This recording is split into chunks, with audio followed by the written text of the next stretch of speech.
Prison Break. So Prison Break is a drama series that aired on Fox, and it stars Wentworth Miller and Dominic Purcell, and Wentworth Miller plays the titular character of Michael Schofield, who deliberately gets himself thrown into prison to try and free his brother, Lincoln Burrows, played by Dominic Purcell.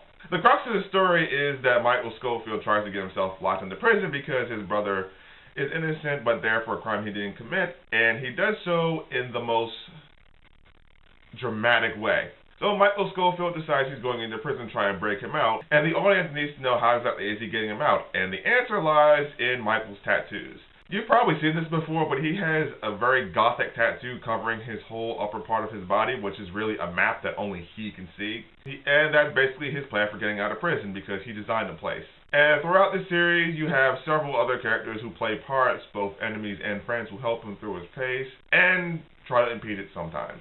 Now, the first season of the show aired back in 2005 on Fox, and that was basically in my tail end of high school. And I was immediately interested because I wanted to see where this goes, so I gave it a shot, and I ended up liking it. And I ended up watching all 20-something episodes of the first season, and into the second season, third, fourth, and fifth. The story itself is incredibly gripping. Every sequence always ends with like a big cliffhanger or a big revelation, and you always want to know where the story goes from there. Much like 24 and several other shows that take place on Fox. Wentworth Miller and Dominic Purcell, they just have really good chemistry together, and that's pretty much the first sign of things, and this went back into 2005, and you can tell that they just like working with each other, and they just vibe off of each other, and it's shown not just throughout this series, but in pretty much this series. New people now probably know them as Captain Cold and Heatwave from The Flash and Legends of Tomorrow, and in fact, it's actually a pretty well-known fact that the two of them liked working with each other so much at Prison Break that Wentworth Miller decided to bring him on for The Flash and Legends of Tomorrow, and, well, we see how that works out. Each episode in the first season pretty much details how Michael is getting out of the prison, like looking through different parts of the prison at the time, trying to figure out how he's going to do this without getting caught, trying to time things. He's really a genius in his field.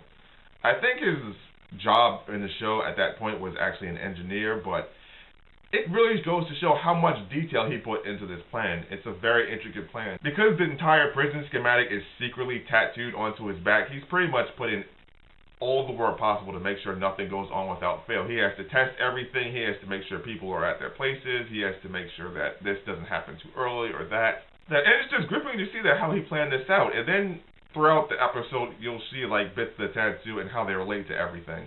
As I said throughout the show, there are several characters. You have other characters like Fernando Sucre, played by Amaury Nolasco, who is his prison mate, and often one of the most liked characters on the series because he was just that good of a person, and he's been with him since day one. You also have C-Note, played by Rockmond Dunbar, who, well, isn't nearly as close to Michael as Sucre is, but he's still a pretty good person on the outside.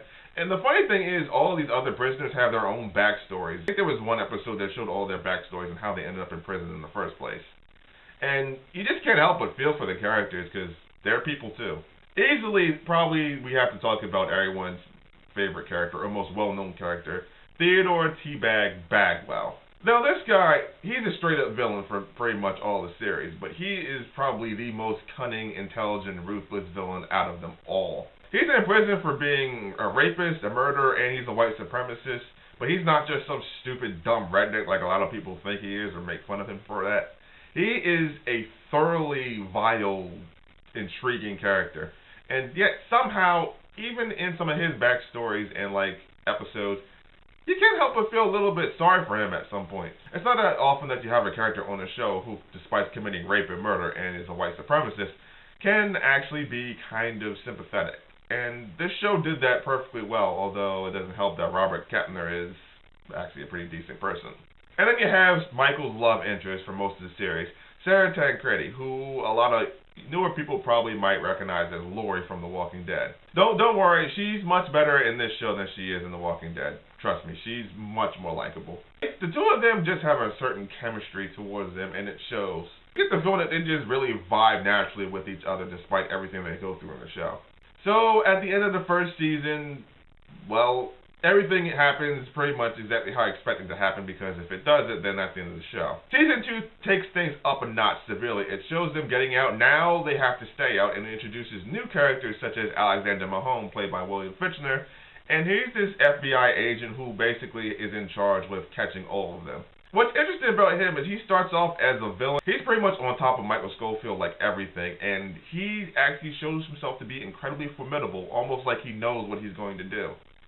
That's what makes him an intriguing villain, but he, like everyone else, has their own backstory. And again, the show is very gripping to show where people go from one point to the next, to show how they get from point A to point B without getting caught and avoiding trouble.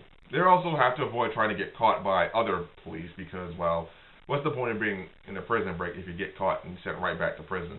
As much as I like this show, there are some things about it. Like, sometimes you definitely have to suspend your disbelief. Like, actually, a lot of times you have to have a suspension of disbelief. Because as good as this show is, and it's gripping in my opinion, there are just some moments that require a lot of luck.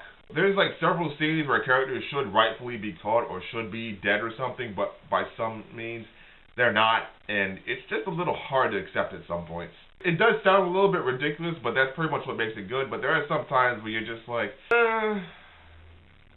would he have gotten through that really? That's a little hard to swallow. But in any case, it brings you right back into the foray of why I like the show in the first place after it's all said and done.